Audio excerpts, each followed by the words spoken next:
Welcome back. We heard in part one from Morag Livingston about historic allegations of the destruction of trade unions by the collusion of government, the police and the media, and that was before the current Western economic crisis triggered by the 2008 crash. Joining me now is Guy Shannon, the chair of the British Association of Social Workers, the largest professional association for social work in the UK. On the 6th of March, he'll be joining others fighting austerity cuts at a meeting in London to galvanise support for what some argue is collective economic punishment. Thanks so much, Guy, for coming on. What about this meeting on the 6th of March? What are you hoping to achieve? Well, the meeting on the 6th of March is actually part of a campaign that sprung into life in the past year or so.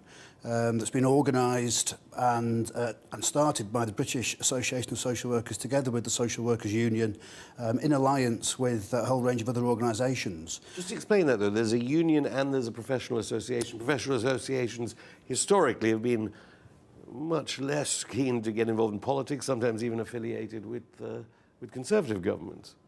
That might be the case. The British Association of Social Workers created a trade union arm several years ago, which is now an independent trade union associated with the professional association, and we work very closely together. In fact, the Social Workers Union is, I believe, the fastest growing union in the country at the moment. What have the austerity cuts meant for your members, then?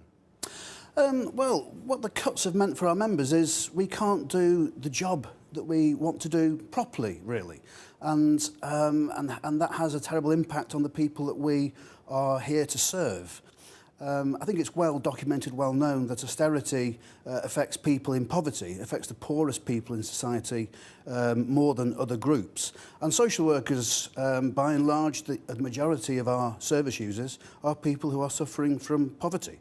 So austerity is actually affecting the work of social workers every day in a whole range of ways. Let's drill down to one specific problem, as your members may perceive it. I mean, I understand there's been the closure of more than 500 children centres.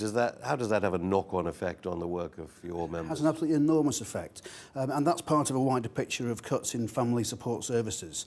I mean, that's a huge loss to lose 500 children's centres since 2010. And social workers need to have available support services such as children's centres to work alongside, to refer parents onto, and to be part of the care and support that social workers coordinate and offer. So, going too far, though, to say that provision in Britain for young families has collapsed, as some have said? I think it is collapsing. It is collapsing in many areas. And I understand that your members also have had to take the slack after the government introduced disability testing.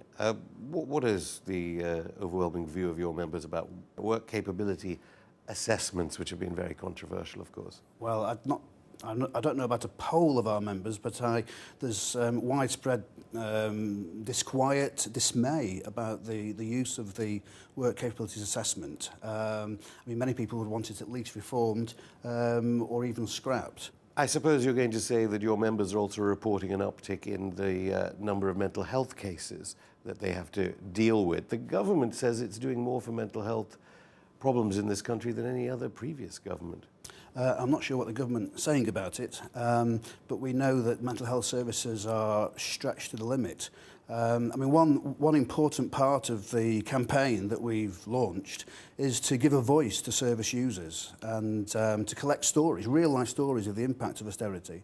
And if I may, if I could just have an article here which has got a collection of stories in it, and I want to read out the words of Jean, who's a survivor of mental health difficulties, who said, "Recent cuts under austerity measures mean that after decades of crucial secondary mental health services support, I have now been discharged. I had at least initially some online guided support via something called the Big White Wall, but even this has now been withdrawn after I reached my free 6 months usage limit. The harsh reality as I enter old age is that I have no support to keep me well now, except for the Samaritans." It seems to me in 21st century Britain, with the wealth that we have as a country, that situation shouldn't be allowed to be the case. What are your members seeing when, say, sanctions are brought in at welfare offices in this country? Do they see people coming to them? I mean, before, hopefully, they have to see NGOs like the Samaritans. They do, yes, they do, and they have to send people off to food banks. So we had experience of this when we were...